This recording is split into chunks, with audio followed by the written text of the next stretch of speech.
বাংলাদেশ জামাত ইসলামী মনোনীত গাজীপুর 4 কাপাসিয়া সংসদ আসনের সম্মানিত সংসদ সদস্য প্রার্থী আজকের এই প্রোগ্রামের সংগ্রামী প্রধান অতিথি ইসলামী ছাত্র শিবিরের সাবেক কেন্দ্রীয় সভাপতি জননেতা অধ্যক্ষ মোহাম্মদ সালাউদ্দিন আইয়ুবী এ পর্যায়ে বক্তব্য রাখছেন জনাব সালাউদ্দিন আইয়ুবী।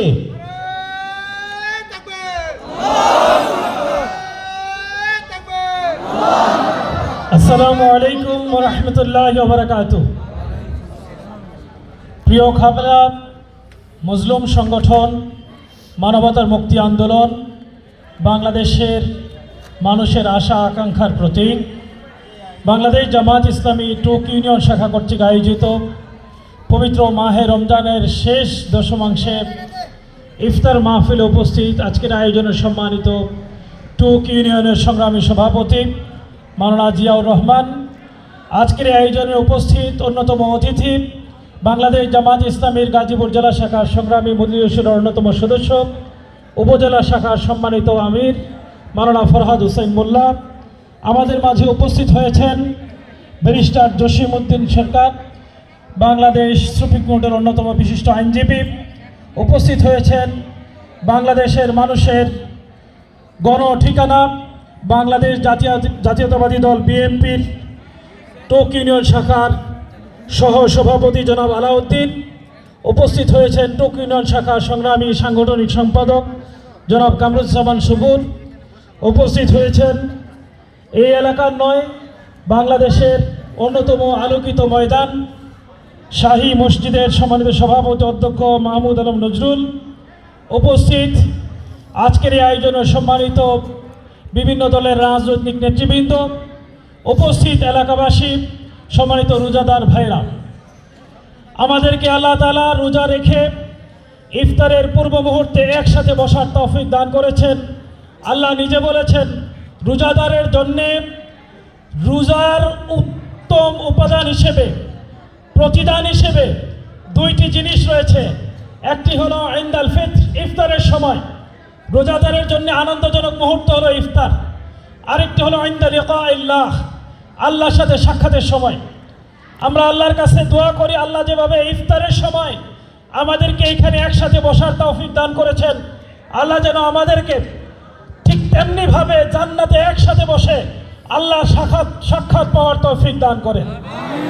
সম্মানিত রোজাদার ভাইরা, আল্লাহ রাসূল সাল্লাল্লাহু আলাইহি ওয়াসাল্লাম বলেছেন মান সামা রমাযানা ঈমানান ওয়া ইহতিসাবান গুফিরা লাহু মা তাকাদ্দামা মিন যামবি। যে ব্যক্তি ঈমান এবং ইহতিসাবের সাথে রোজা রাখবে আল্লাহ তাআলা তার অতীতের সকল গুনাহসমূহ মাফ করে দিবেন। সেই আল্লাহ রাসূল বলেছেন মান লাম ইয়াদা কাওলা যুর ওয়াল আমাল বিহি ফালাইসা লিল্লাহি হাজাতান আন ইয়াদা তাআমাহু ওয়া শারাবাহু। যে ব্যক্তি রোজা রাখলো কিন্তু অন্যায়, অশ্লীলতা, বেহায়াপনা, মন্দ জিনিস এগুলো থেকে বাদ থাকতে পারলো না, এগুলো থেকে বিরত থাকতে পারলো না, তার রোজা রাখা আর না রাখা সমান। তার রোজা রাখাটা শুধুমাত্র এক উপবাস হিসেবে বিবেচিত হবে। সম্মানিত রোজাদার ভাইরা, আমরা আলহামদুলিল্লাহ রোজা রাখার সুযোগ পাচ্ছি, কিন্তু রোজা রেখেও আমাদের দ্বারা অশ্লীলতা, বেহায়াপনা, অন্যায়, অবিচার, অত্যাচার, জুলুম, নির্যাতন, অপরকে ঠকানো এগুলো হচ্ছে কি হচ্ছে না? এগুলো হয়ে যাচ্ছে, সমাজের সর্বত্রই রয়েছে। বলা হয়ে থাকে সৎ সঙ্গে স্বর্গবাস, অসৎ সঙ্গে সর্বনাশ। নদীর পাড়ের মানুষ যারা এই টুকের আশেপাশে যারা আছেন, গফরগাঁওয়ের এই কিনারের যারা আছেন, তাদেরকে সাঁতার শিখাইতে হয় না। জন্মের পরে এমনিতেই কি করে তারা সাঁতার শিখে যায়।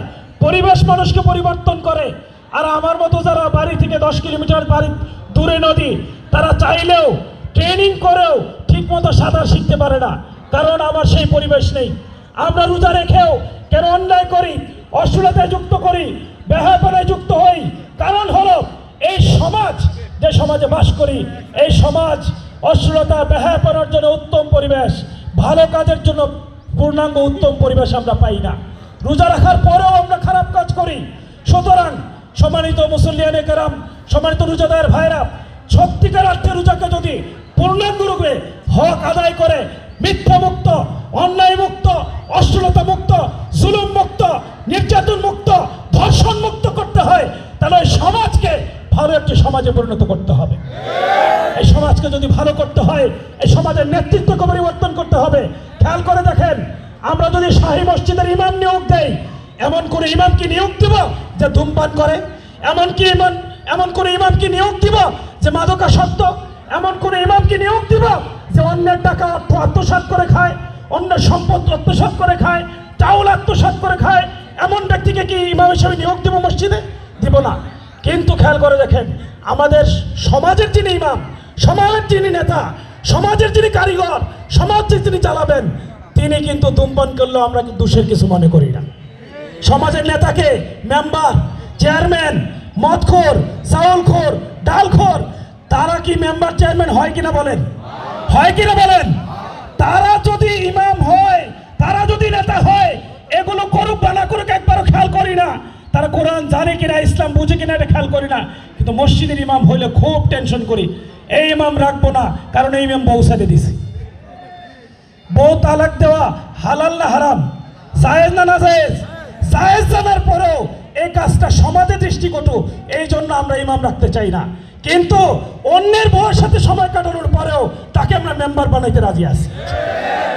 এই জুলুম, এই অন্যায়, এই বেশি ব্যয়াপনা, এই খারাপ দিকে নেতৃত্ব যতদিন গ্রহণ করবেন, রোজা সারা জীবন রাখবেন, সমাজ থেকে অন্যায় দূর হবে না, সমাজ থেকে অশ্লীলতা দূর হবে না, সমাজ থেকে জুলুম দূর হবে না। সুতরাং সময় এসেছে, আসুন সমাজের নেতৃত্বকে পরিবর্তন করে এই সমাজকে পরিবর্তনের ভূমিকা রাখি ইনশাআল্লাহ। সমাজ পরিবর্তনের জন্য একটাই উপকরণ, যে সমাজ যে আল্লাহ রাসূল সাল্লাল্লাহু আলাইহি ওয়াসাল্লাম সমাজ পরিবর্তন করেছিলেন, সেটা হলো কোরআন। আল্লাহ তাআলা পবিত্র কোরআনে স্পষ্ট করে উল্লেখ করেছেন, শাহরু রমাদান আল্লাযী উনজিলা ফীহিল কোরআন, তোমাকে আমি কোরআন দিয়েছি এই মাসে এই সমাজ পরিবর্তন করার জন্য। হুদাল লিন্নাস বাইয়িনাতিম মিনাল হুদা ওয়াল ফুরকান, সমাজকে পরিবর্তন করবে, মানুষকে হেদায়েত দিবে। সুতরাং আসুন কোরআনের সমাজ গঠন করে, কোরআনের ডাকে সাড়া দিয়ে, কোরআন দ্বারা চর্চা করে, তাদেরকে সমাজের কাতারে কাতারে নেতৃত্বের সারিতে নিয়ে এসে এই সমাজ পরিবর্তনে যার যার জায়গা থেকে ভূমিকা রাখি। আমরা কোরআনের সমাজ পরিবর্তনে আজকে যেভাবে আপনারা সাড়া দিয়েছেন, আগামীতে সাড়া দিবেন তো ইনশাআল্লাহ? একটু হাত তুলে দেখান তো, কোরআনের ডাকে সাড়া দিবেন কিনা ইনশাআল্লাহ? আগামীতে আল্লাহ তাআলা এই কোরআনকে এই সমাজের জন্য কবুল করুন, এই হাতকে কবুল করুন। ইয়া আল্লাহ, তুমি আমাদের হাতকে কবুল করে সমাজকে কোরআনের আলোকে গড়ে তোলার তৌফিক দান করো। আমিন। ওয়া আখিরু দাওয়ানা আলহামদুলিল্লাহি রাব্বিল আলামিন।